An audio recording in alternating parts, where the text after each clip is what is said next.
First things first, Frank, I fucked up yesterday because I did not tell you where I was, and we miscommunicated, and that was fully on me. It happens. It's coastals, different places in America.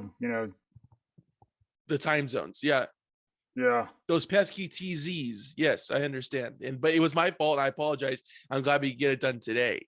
yeah, But same here. yeah, I mean, it's all my fault. You had nothing to do with it. It is my issue. And I apologize. So that means this one's gonna be really quick, just super 5 minutes. Great. Yeah. That's about all I've got to keep people interested. So, I don't believe that, sir. I don't believe that. But anyways, when did you start playing piano?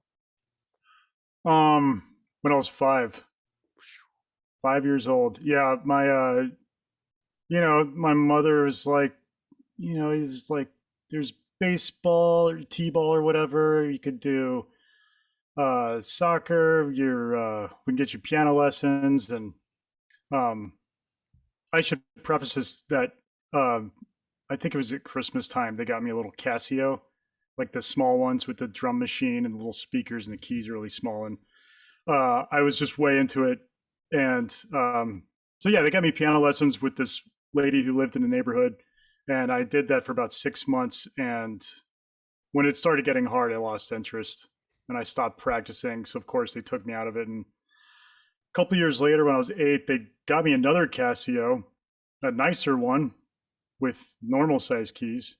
And I just got way deep into it. My dad's also a bass player. He was like touring in the 70s and rock bands and stuff. And he also went to Berkeley. So uh, having him there also was inspiring and influential. And there was always cool music in the house. He had a nice vinyl collection, him and my mom. And I got back into lessons again when I was 10. And I don't know, the rest is history. I like how they doubled down. They're like, it didn't work out when he was 6. Let's try 8. We give him a bigger board, and then we'll see what happens. And it did work. Yeah, it did. The over-under on that is just insane, though. Yeah, yeah, totally. But, yeah, but I mean, but it obviously worked out, right? Yeah, yeah. I had some great teachers growing up, and I got to go to the performing arts high school, and uh, which got me prepared for college, and I ended up moving to New York for school, and yeah. And you were originally from Texas, correct? Yeah. Very nice. Whereabouts? Garland. It's like a suburb of Dallas. All right. Very nice. No, yeah. That's the place to be. Garland, Texas. It's Garland. It's fine. Little, just kind of quiet Texas suburb.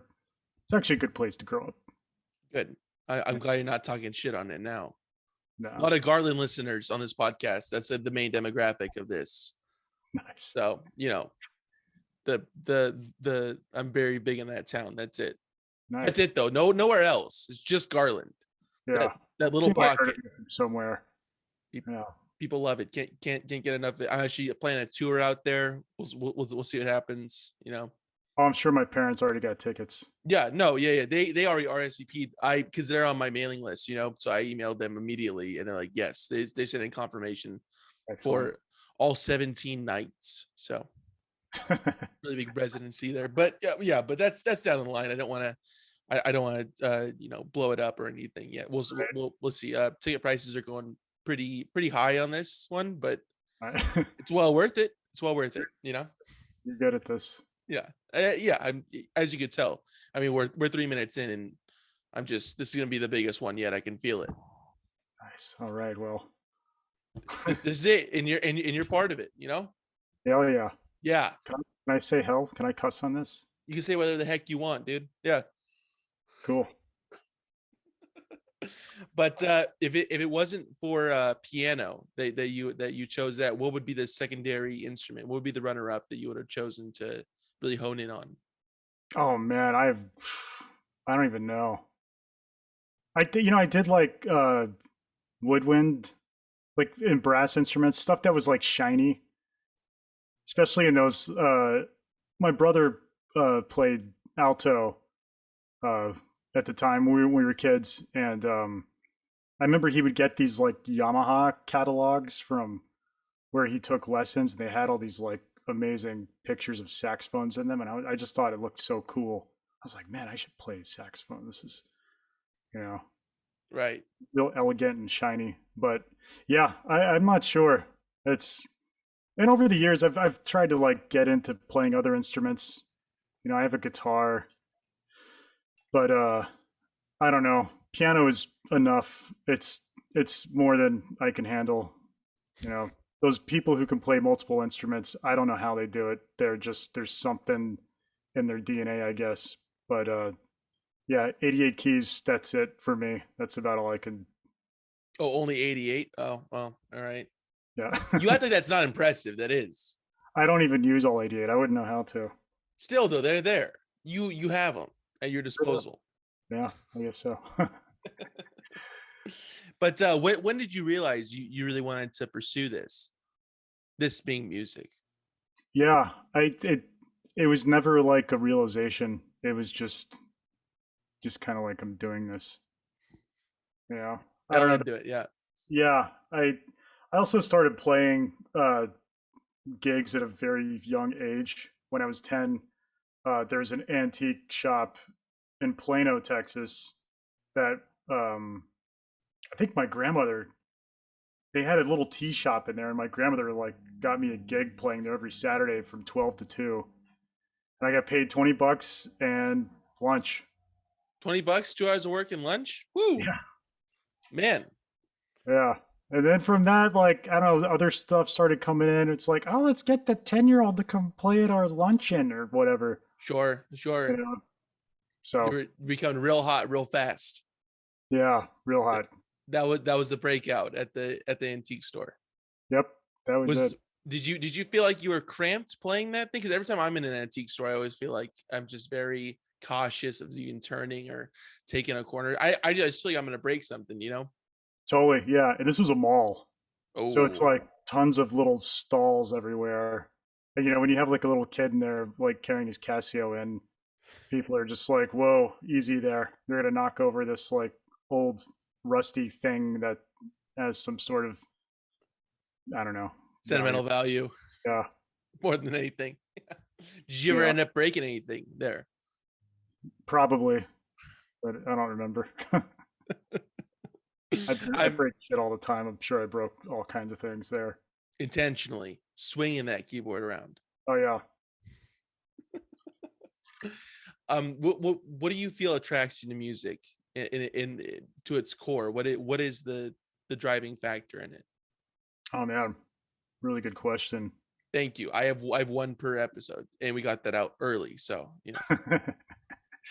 um, I don't know, not to get real like nerdy about it, but melody, I think melody is just I think it's something that's in all of us. And yeah, and it also melody can be kind of like connected to just your the way you speak. And I don't know, yeah. And rhythm, of course. There's pacing to all of this. I Um, guess, yeah. yeah, I I guess. guess that's a part. Yeah, I mean, yeah. Yeah, but yeah, I yeah, melody, I guess. I don't know. What do other people say? I don't know. I think that's. I mean, I ask every question every so often. I like to pepper in new questions. I Yeah. think some people usually say what because sometimes the connection's poor. So I guess like that's like the overall initial answer to this. But no, I like your answer, Yeah. and I like the secondary is rhythm. Everybody's always talking about rhythm. No. It's melody. That's the key component to this. Yeah. Melody. Yeah, take a back seat, rhythm. That's what I say. Rhythm comes second.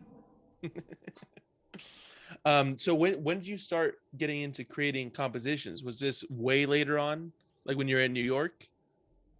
No, I started writing like as soon as I was playing. I was just interested in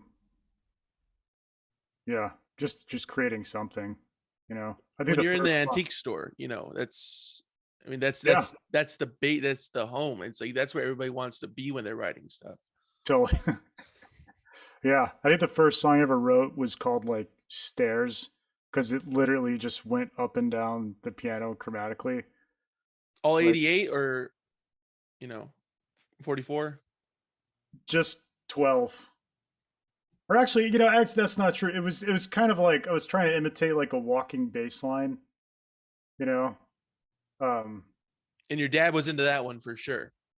oh yeah. I'm sure like it was something he was playing that was like kind of caught my ear and I was like, "Oh, I'm going to try to play that on the piano." And of course, like I only knew the blues scale. For those of you, that's just like a I don't know if you can hear this or not. I have a keyboard here.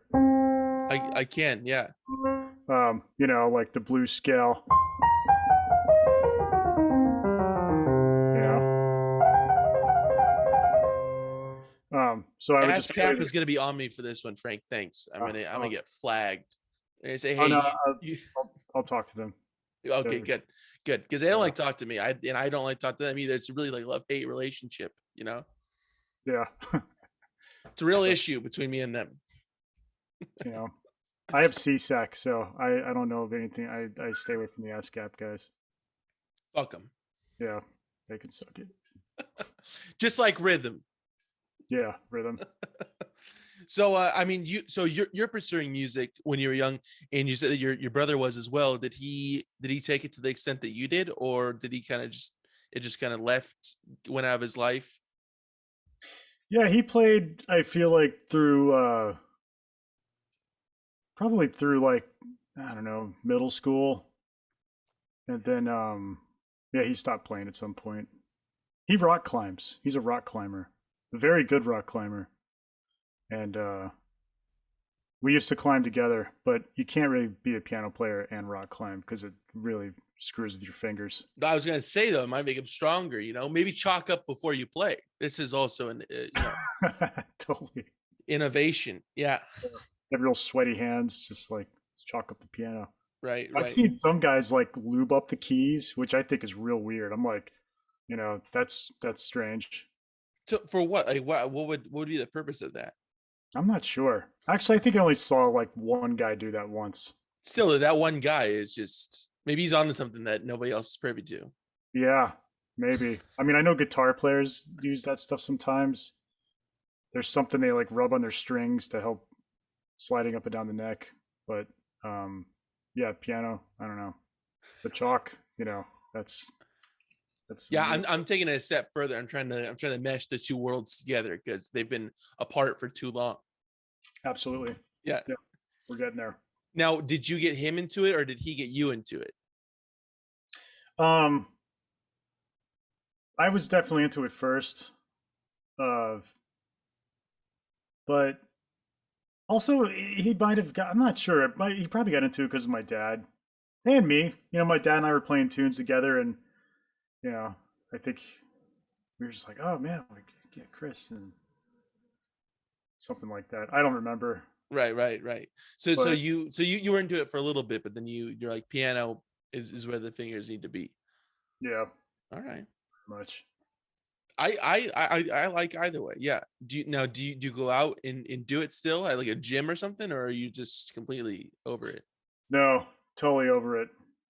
Um, yeah, at a certain point, it was like in my hand, the my joints were I could feel them kind of like stretching apart, and it was really messing with my technique and just the way it felt at the piano, and I just kind of had to like pick one. So piano, In another life though, right? yeah, maybe. What is your process for creating music for a film? I mean, is it do you have like a certain kind of steps that you take while doing this, or is it kind of just a happenstance thing? Yeah, basically what happens is the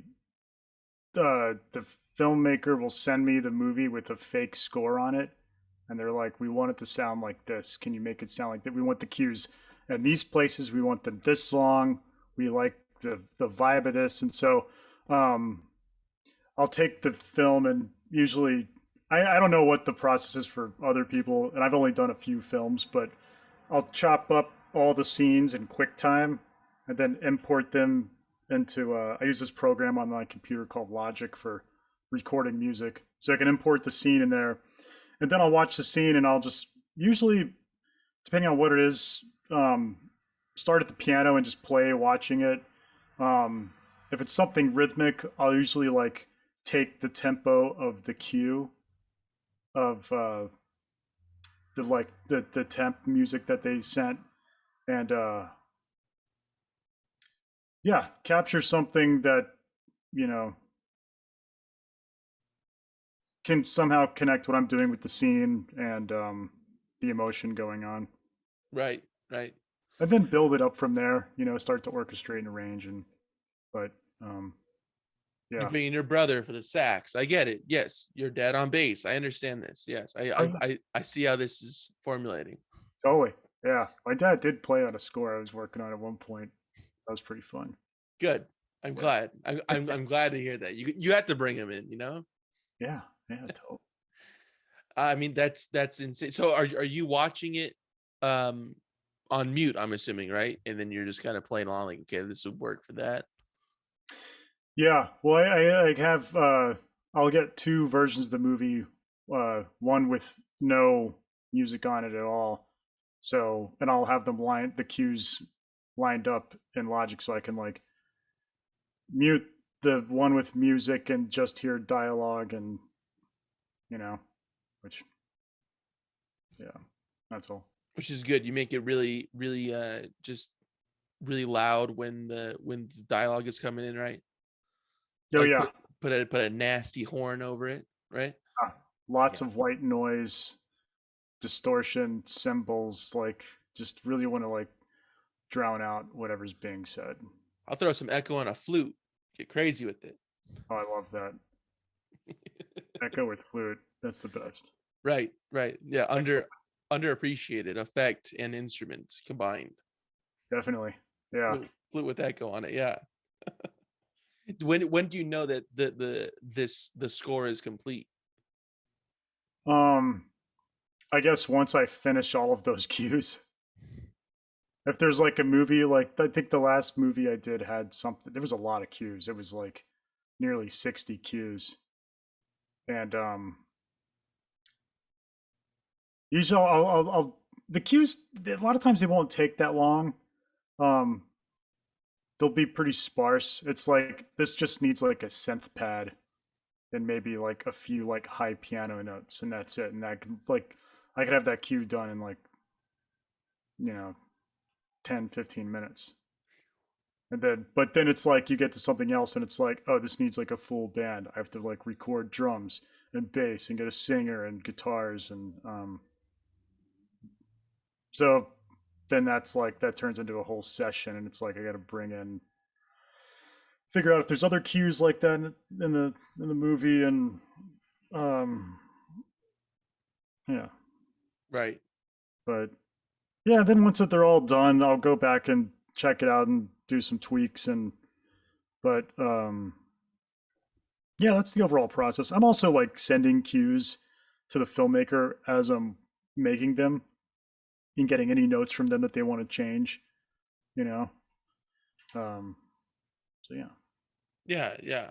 So I mean, it's super easy process. It's like a day, right, for a whole score. Whole day. Yeah. Yeah, just one, Just one day. just one business day, really.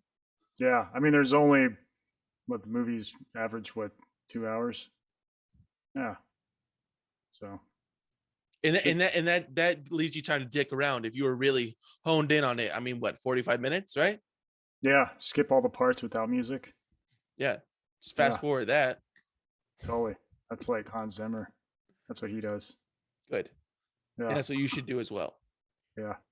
Yeah. I mean, you already know the tricks to the trade. I mean, this is not new knowledge to you. Yeah. One of these days I'll be there. I'll get it together. Do you find it's easier to create music for somebody else's project than your own? Mm, yeah, definitely. Because you're Yeah. just less attached to it. I think so. Yeah. And a lot of times these things, sometimes there's like deadlines and it's like you have to get this thing done. And um I won't get super fussy with like minute details um if the vibe is there, you know. With my own music, I could just sit there and tinker with it forever. You know, I made a record during COVID and I've remade the entire. I've made the record and then I re-recorded it a second time. Like it was insane. The whole record was made like with all these synthesizers and stuff, and then I decided I wanted to replace all the synths and drum machines with like orchestral instruments and like an actual drummer. So yeah, it's like that kind of that's crazy. That's like the only thing you could do during a pandemic. You could never do that any other time. Like, I mean, I guess you could, but you would never put out any music. Right. You just be working on that the whole time. Yeah, So did you keep what you did in the beginning as well as what you switched it to, or is just the first one abandoned? I wish I did. I just recorded over it because they're all like in one project, you know? Right. So I was just like, oh, Moog line here. I'm gonna replace that with flute. So then just record over it with the flute, With the echo on it. with the echo. Duh. Yeah, Yeah, of course. I mean, there's no other way of doing it. Right. definitely. I mean, this is the correct way of doing things, is what I'm saying. Right. That's the correct way. How did you feel the first time that somebody approached you with this opportunity? Like, what do you mean doing? To bring some music onto somebody else's project. Oh, yeah, stoked. That was super. I was very excited. Um, yeah, I don't even remember what that would have been, but I mean, I love writing music. I love composing, and when people reach out and need, they ask me if I want to write something for whatever they're working on. I'm always game. You know. Yeah, for that check, I get it. Oh yeah. It's all about the money for you, correct? It's nothing about. I know you don't enjoy making music. It's all for the profit, though, correct? Oh yeah. So much money to be made too in music as a Mhm, composer, and mhm. yeah. And there's a lot to go around. It's not just to a few select people. Anybody can get on it. So it's yeah, Oh yeah. Totally. You and know, it's a really easy business to break into. Anybody could do it. It's really easy. mhm. Yeah. Totally easy. Yeah. GarageBand comes on all the Apple computers now. You can. It's pre-installed. You don't even have to look for it. Yeah. And you can release your music right to iTunes. You know, you just hit export to iTunes and boom. You know. Yeah, there it is. And Spotify plays really well though. And like even if you get like one stream, that's like $1,000, right? It's something insane. And I don't know why people aren't banking on this. Yeah. I don't either. You make Everyone two hates songs, you can Spotify you can guys. pay rent for like a year. Yeah, Totally. Yeah. really, really easy stuff, really easy money. People Totally. say the art's hard, but it's I don't know who those people are. I mean, it's Yeah. What are they thinking? really Yeah. easy. Yeah. You're obviously you've been down this road. I can tell. Right. No, yeah, I'm sitting in a mansion right now. Yeah. It looks. I love your room. I like the art in there. There's some Oh, nice art. oh, oh, this is the fourth bedroom. It's kind of like, it's a throwaway room. That's oh, okay. All right. Well, Yeah, this is the fourth yeah, master I'm bedroom. impressed. Man, Mhm, mhm. I want to see the other three. Yeah, but yeah, Architectural Digest is coming over later on today, but I'm not gonna show them all of it. I feel like that would be just too much, Love that paper, right? magazine, book, newspaper. Yeah, it's a All good one. three. Do you currently reside in New York, or okay? Yeah, I moved here in 2001, and at one point in 2014, uh, I wanted to try living in California. I was going to move to LA, and so I left New York and I stopped in Texas on the way, uh, with the intention of only being there for a few months. And I went out to LA and was doing gigs out there and some touring and stuff. And uh, was checking it out and decided I wanted to move back to New York. So I just stayed in Texas for a year, uh, paid off some debt, and moved back to New York. So now, if you had attended school in LA, right, and then you were in LA for 13 years, and then you went to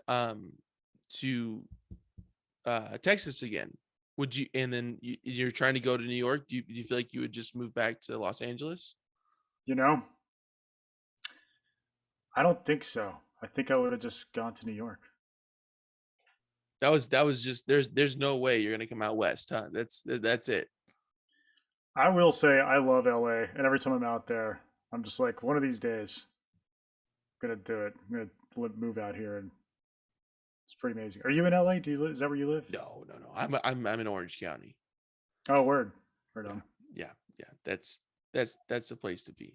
Yeah, very pretty. Real housewives out here, as opposed to fake ones, you know. So. No, I do like it. And LA is cool. It is. Yeah. Yeah, but you know. OC. It's no Texas though. Yeah. And I was reading the Times today, and they were saying that Texas is like the place that everyone is moving to, especially from California. Yeah. Garland was on one of the lists. Wait, who? Garland, the town I grew up in. Yes, of course. Yeah, my fan base. Yeah. Yeah, your fan base. So you're doing something right. Elon Musk is right down the street from you, right? Yeah, totally. Yeah. He's got a spaceship thing in the backyard. Garland. And, yeah, in the square there. It's your parents, Joe Rogan, Elon Musk, and that's who lives there. Oh yeah, Joe Rogan's there. Totally. Yeah. You forget about him. He's sneaky. What are some bands or artists rather, that were large influences on you as you were creating your own music? It's something that's always changing, but there are a select few piano players that, Herbie Hancock. I'm going to say all the same things that like every piano keyboard player probably says. Do it. Let's hear it. Yeah, Chick Corea, huge influence when I was in high school. Miles Davis. Every musician. Who? Miles Davis. New guy? No, he's an old guy. Or he's dead now, but oh. Yeah. But he was around he was really big in the 50s, 60s, 70s. 90s? He died in 91, I think. So 90. 90. Yeah. The man with the horn. Yeah. I think that was from 90. But yeah, who else? Bill Evans. Of course. On a serious note though, Bill Evans is phenomenal. Yeah. Yeah, really excellent player. Yeah. Mm-hmm. Yeah. No, I'm joking. Piano player. Trumpet, no? Who's piano player? No trumpet. No, man, you keep getting me. I gotcha. Yeah. Too gullible. No, but Bill Evans is really fantastic. Yeah. Yeah. The left to right record where he plays like Fender Rhodes in his left hand and piano in his right. Just really great explorations. Mm. That was one of the first. That was the first record I ever got. Was Explorations. Really? Yeah. Obviously did not impact you, huh? It's just kind of like, oh, okay. Yeah. Shelf that. Yeah. No, it's phenomenal though. So those are kind of like the really like the keys, no pun intended, to kind of how you got into music or what music inspired you. Yeah, early on, and that expanded. When I got into college, I got really, really, really into Keith Jarrett and McCoy Tyner and Brad Mehldau. And you were listening to Prince? Yeah. Who doesn't? Crazy people. I don't, kind of. So which is fine. I know I'm absolutely insane. It just doesn't. It's not my favorite, Yeah, I know what you mean. I don't want to like alienate any listeners here, No, but do it. Do it. there's Alienate a them. lot of Tell them yeah, what they should be listening to. Be Pitchfork right now. Go ahead. no, I know what you. There is a lot of Prince songs that are just kind of like okay, not super like memorable. Right. Um, but I mean, Purple Rain is so killing. It is like a masterpiece. I love it. Mm-hmm. So good. Did you ever see Prince live? Oh man, no. But That oh man could have been like, oh man, one time, or like you said, oh man, never. Like it's either one of the two. It's never a middle ground on that. no, I watch videos of on YouTube all the time, just ripping guitar solos, and it's like incredible. He's so like the commitment that he puts into playing. It's just like he is going 1,000% behind everything he plays. There's no second guessing of anything, which when you're improvising, that's really hard to do. Sure. Yeah, because I'm assuming you're timid on some parts, and then some parts you're more comfortable with, but it's really that's exploration of feeling or getting out of the comfort zone, really. Yeah, definitely. Yeah. But yeah, that's all. I don't know. Prince, who do you consider to be like not the best, because it's hard to say the best, but like a really top tiered guitarist in your eyes? I mean, it depends on a few different things, Live, let's say live within a band, if that helps at all. Yeah, man, good question. Gosh. Oh, that's two good. Wow, man, I'm really putting up the numbers here on the good questions. It's usually one every few episodes, but two on the same one. I mean, guitar players can tend to like. I like guys who can be very like supportive, and you don't really notice what they're doing, but if you pay attention to it, it's like pretty incredible what they're playing. Yeah, it's a fine line to walk, though. It's like, oh, this is incredible what he's doing, but you're not paying attention to it. Yeah, totally. I feel like I don't know. Maybe it's because I do a lot of sideband work, and a lot of times the guy in the back just like kind of like playing, a synth pad and just some piano triads, just behind a singer or something. right. I feel like that's more prevalent in drumming, though. In drummers, it's like, oh wow, that's like a very intricate beat he's playing, but you're not paying attention to that. You're paying attention to the guitarist or the vocals or the bass or anything else. Yeah. Which is just fantastic when like you kind of your ear kind of turns on to that. It's like, oh wow, that's not what I should be paying attention to, but that's what I'm drawn to. Yeah. But if I had to pick one, it'd probably be Ryan Scott. That guy is unbelievable. What music genre are you most gravitated towards now? Has it changed since you started playing music, or is it always kind of been in the same wheelhouse? Yeah, definitely. It's changed a lot. These days, actually for a while now, probably the past 5 or 6 years, I've been really into exotica music, and I love Albert Harrison, Arthur Lyman, and Wes Baxter, Martin Denny, all those dudes. I really like that music. Um, the Yeah. Also, I mean, this stuff is like getting really popular these days, but I love Japanese fusion, White Yellow Magic Orchestra, and then like I have a Spotify account, and I like the Discover Weekly function they have on there. I think that's what it's called. Right. Uh, so much of the music that comes on there are these like obscure funk bands from like the 70s that are amazing. And it's like I've never heard of them. And it'll just be like one song on a playlist, and I'm always like, wait, what was that thing? Looking back, and yeah. Have you heard of that band Parliament? They're kind of way underground, and they're about to blow up. They're Parliament, like the cigarettes. Yeah, no, it's a joke. Parliament Funkadelic. That Yeah, one. I know who Parliament is. Okay, all right. Oh, okay. Throwing it on me. Okay. I See how this is gonna be. All right. Well, that's all the time we have, dude. I'm so sorry.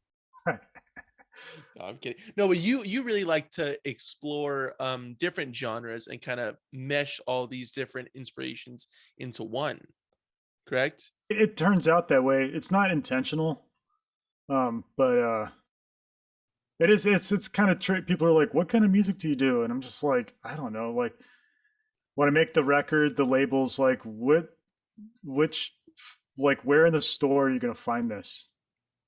It's not. It doesn't go in the rock section. It doesn't go in the jazz section. It doesn't go into the pop section. It doesn't go into the classical section. It doesn't go into. It's just like really hard to like where do we put this? How do we sell it? Um, And you go, you don't sell it in the store. It's already in people's homes. That's what you said. That right? Yeah. end of email. Done. Boom. Yeah, it's in people's homes. It's like the last thing I put out. It's kind of like uh has kind of some like retro future kind of vibe to it. There's definitely some tropical exotic elements. There's lots of like Latin percussion and but there's also Brazilian overtones. There's some like kind of weird vintage film sounding stuff, like 60s film noir kind of thing, French film noir stuff. But it's also pretty psychedelic because it's like got lots of synthesizers and everything's going through tape and amps and tubes and all that stuff. Lots of echo. With a flute. Yeah, always. There's always echo and flute. There has to be. Well, it's not flute. That's what I say. Yeah. Where did the name Kolumbo come from with the K? Kolumbo. Yeah, Kolumbo. Where did Kolumbo come? Well, Kolumbo initially came from. You mean like how do we come up with the name? Yes, and what was it from the show Kolumbo? No, actually, I was looking at a map of like the Indian Ocean and saw that the capital of Sri Lanka is called Colombo. And I was like, oh, that's cool. And then I found an island, or it's like an underwater volcano in the Aegean Sea called Colombo with a K. And I was like, oh, that's really tiki. So that's basically where the name came from. I like the adjective. It's really tiki. Staring at maps. I love maps. Maps are great. Cartography on a real note. Yeah. Awesome. It's good. I like it. Yeah. Yes. Here. Good word. Cartography. Haven't heard that in a while. Thank you. Appreciate it. It's called Watching Jeopardy. Oh yeah, man. What was the strangest concert you ever played? Strangest. Mm-hmm. I did a show recently. I was on a tour opening up for Circles Around the Sun, and we were I think it was in Bend, Oregon, and the venue was huge. And this is like first tour since COVID. There's like, I mean, the room was way too big for like. They were too big, definitely for me, and Circles has a great turnout, but this was like absurd. This was just like, especially in a small town like Bend. And so I remember I got on stage to do my set, and there's like, I don't know, probably like 15 people there. And, in a room that probably holds 1,000. And they had this barricade that went from the stage all the way down to the back of the room, because on one side was all ages and the other side was you had to be 21 or up. And I'd never seen that before. I thought that was so bizarre. You had to like keep the kids separated from the adults. Very odd. Do you prefer to sit or stand during a concert that you're attending? It depends on the show. A rock show, I don't really want to like sit and watch like a real hyped up rock band playing. It's gonna be sitting there just like, I don't want to like go stand and watch a jazz show. Right. But yeah, or you go to see like, I don't know, you go to the opera and you're like standing there with like a solo cup, just like for I don't know 3 hours. So just being, oh, what? Oh, okay, cool. Yeah. All right. yeah, you can't Peeking in. talk. Yeah, and they like don't won't let you in only like certain points when it's like between movements or something. But I don't know. And What? a red solo cup. Yeah, red solo cups or whatever they're pouring beer in. They don't let you take glass in there. Might get real rowdy. At the opera, that's yeah, notorious. Yeah, Yeah. yeah. I mean, Rite of Spring that like created a riot, right? Right, Rite of Spring. The Rite of Spring by Stravinsky. Oh yeah, yes, yeah. Well, Yeah, I mean, Tchaikovsky was the real party. yeah. 1812 overture. I mean, come on, Oh, dude. with the fucking cannons. What is the greatest influence on your music that does not relate to music? Yeah, there's nothing like really too interesting. You know, it's like movies, pictures, art, other forms of art. My friends. Um, yeah, I don't know, just Situations or environments? definitely. Yeah, traveling. I love traveling. So I've been. everything that's not music is going into the music. Yeah, I guess so. Yeah. All right, all right. What's a moment that you've had throughout your music career that really stands out to you still? Um, man, there's definitely been a lot. Um, I the first touring gig I ever had was with Pat Martino, who's a great jazz guitar player. He just passed away actually, but that was a really profound experience getting to play with him.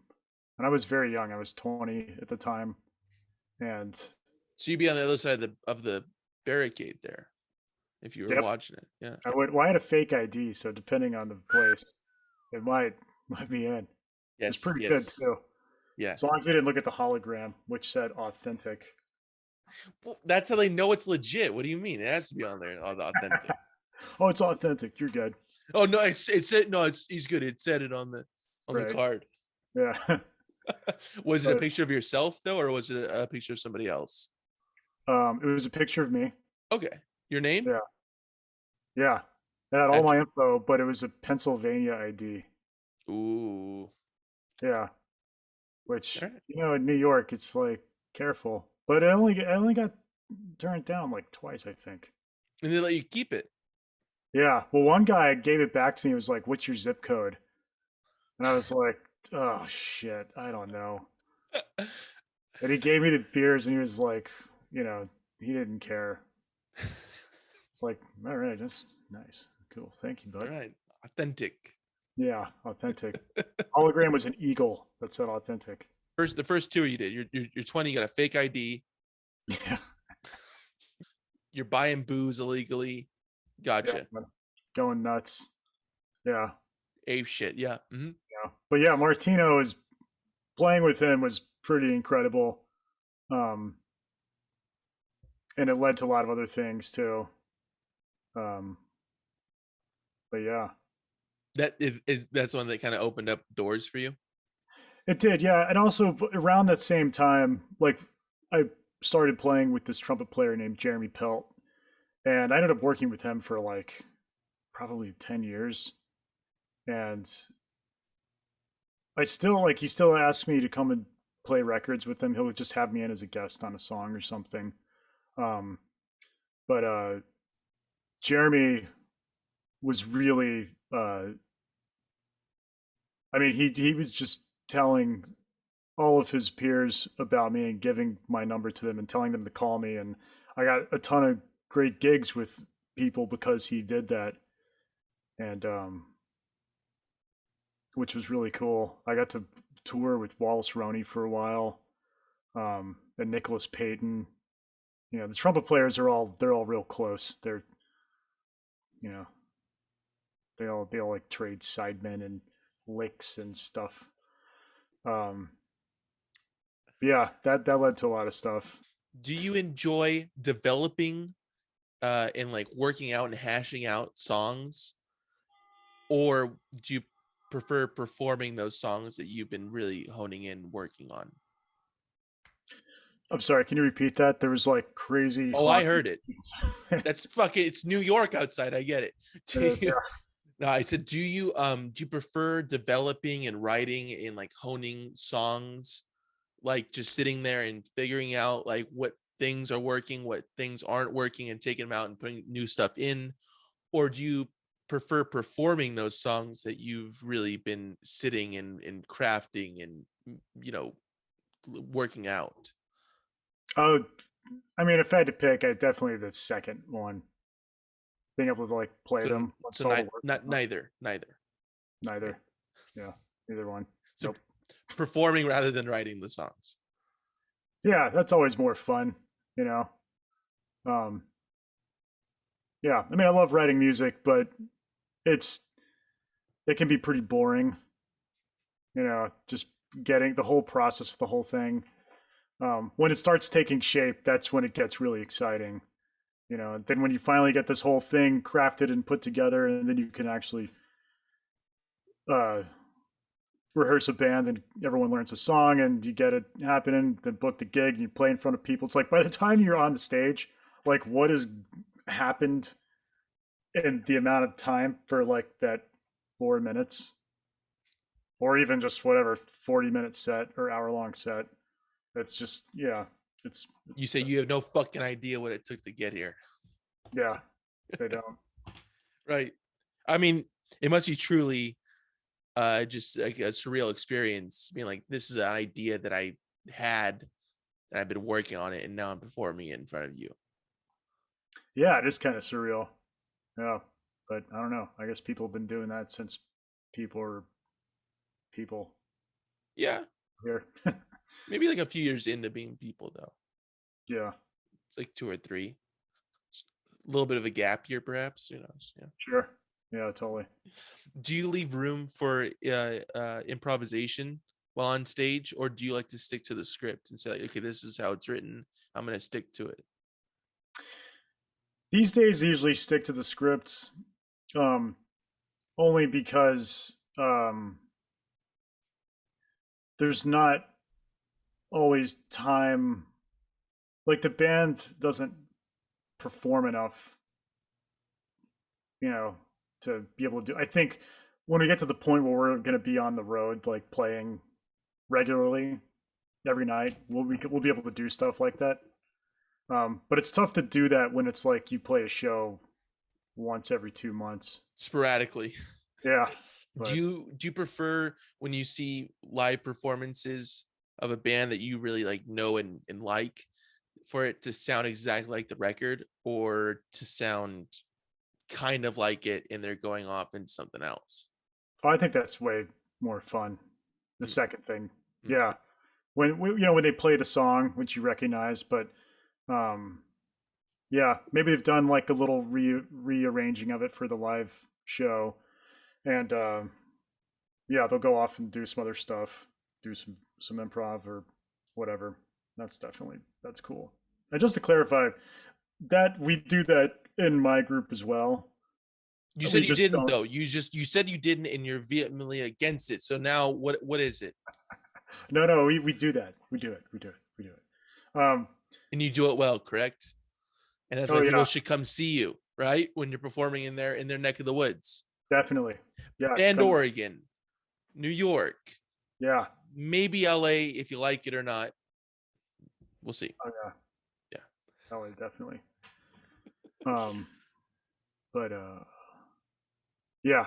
I mean, it's all within structure. There's like sections of songs where they're open, and somebody will make a cue when to go on. So I guess the improvising is kind of written into the form of the tunes, you know. Yeah. Okay. So there is wiggle room within it. Definitely, yeah, Okay. I yeah. see what you're saying now. and you Yeah. love doing it, and you're a master improv I guy. would not say I'm a master improv guy. Oh no, I didn't mean on music. I mean like just up on stage. Like, could I get a suggestion for a place? Like that's where you really hone in on improvisation, right? Oh yeah, totally. Yeah. It's not really in in music so much. It's just on stage, and you're really good, right? I'm so good. I have great stage banter. I really connect with the audience, and we really, you know, get it get it going. I know. I've seen the clips on YouTube. You recently performed at Red Rocks Amphitheater. In I sat in Were you not on the stage? just for one song. Okay, let me tell you this. You've been to Red Rocks and performed there more times than I have. One I, song is still a song. yeah, it was really fun. I mean, I bet I've only seen pictures. I mean, that just looks insane. How did it feel stepping up on that stage? Incredible. You're more stepping down on it Ooh. because the stage is like at the bottom and all the seating like goes up. Right. Yeah, no, that's true. But it was great because it was with Circles Around the Sun, and the bass player Dan, um, great bud, great bass player. Um, he like sets up all these disco balls on the stage during their set, and it looks great in the room because the lighting, they put the lights on them, and it's just like crazy disco party in there. And at Red Rocks, it was like that times like 10,000. It just, the whole thing, like all the way up, everybody there, it was just like so trippy. It was amazing. It looked so cool. That's rad. That's really Yeah, cool. Yeah. and it was a sold out show too. So the energy at the venue was really good. Do you ever feel nervous before performing? Yeah, yeah, Every all the time? time. Yeah, when I'm doing sideman gigs, I don't feel nervous doing those. Um, those are fun and relaxing, and especially if I'm like really comfortable in the music and have it committed to memory. Um, but yeah, my own shows are scary unless if I'm on a tour. After like, I don't know, probably like 3 or 4 nights, it's I don't really get nervous anymore. Because you become bored and you don't want to be playing the songs anymore, and you just want to get back home, right? Yeah, I want to get back home to my dog and my wife and just my TV and my house shoes. Your mansion. Yeah, my mansion that I got with all the Spotify royalty checks. Thank you, Spotify. Yeah, Spotify. No, but I can only imagine that. I mean, it'd want to take you a few things to really get into like the swing of things again. It's like, okay, I know what the set list is going to be. We've performed these songs a couple times. Yeah. Yeah. Okay. I like the answer. I like your answer. That's a good answer. How about that? I flip it on you. All right. Yeah. One Frank. Frank won. Yeah.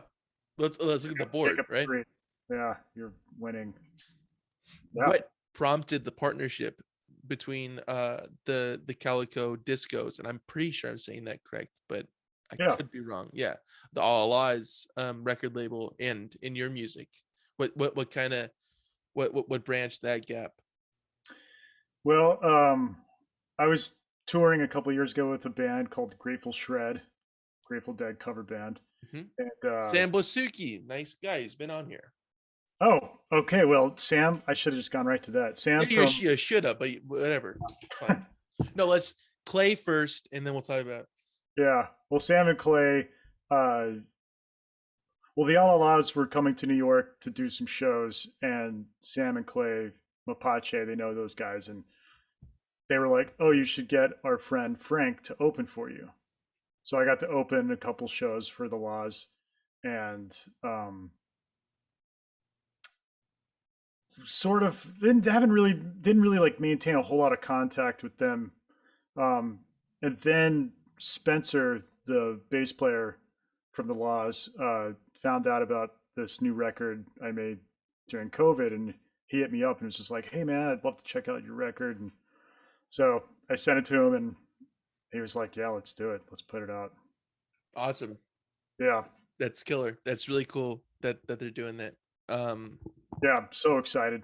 Yeah, having a record label and some people behind you is really helpful, because doing all this shit on your own is fucking crazy. It's like you're kind of crazy to like make records and put them out and do it all on your, like, make the record at home, and then like once the record's fully finished, you're only halfway there.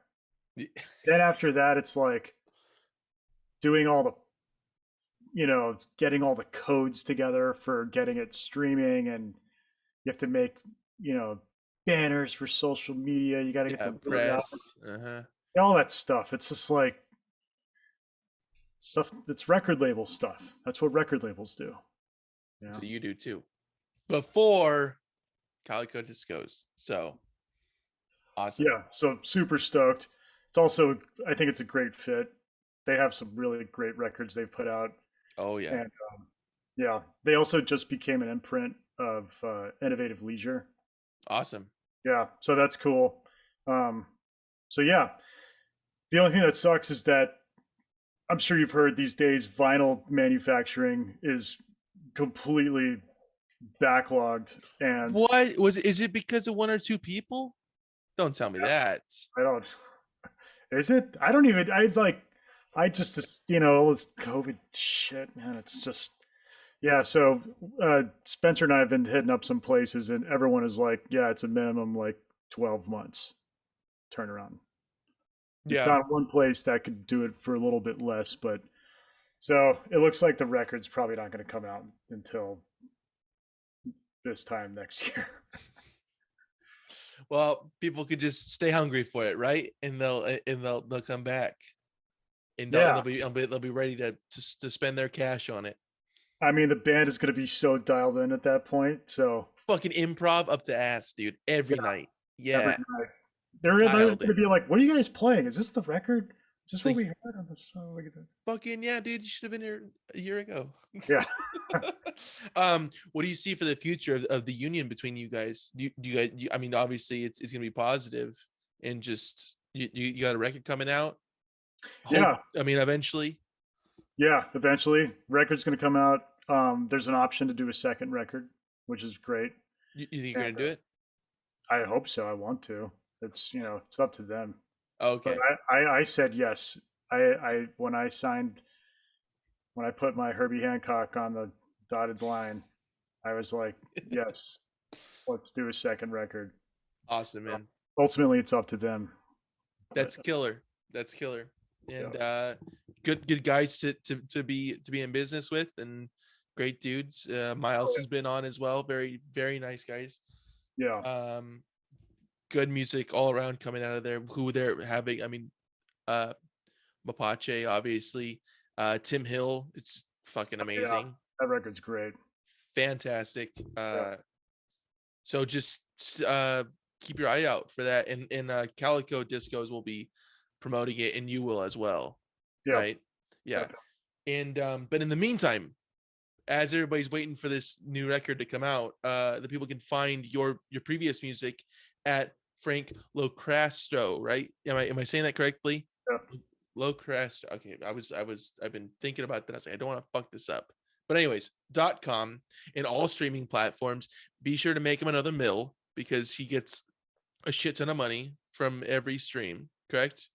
So much money.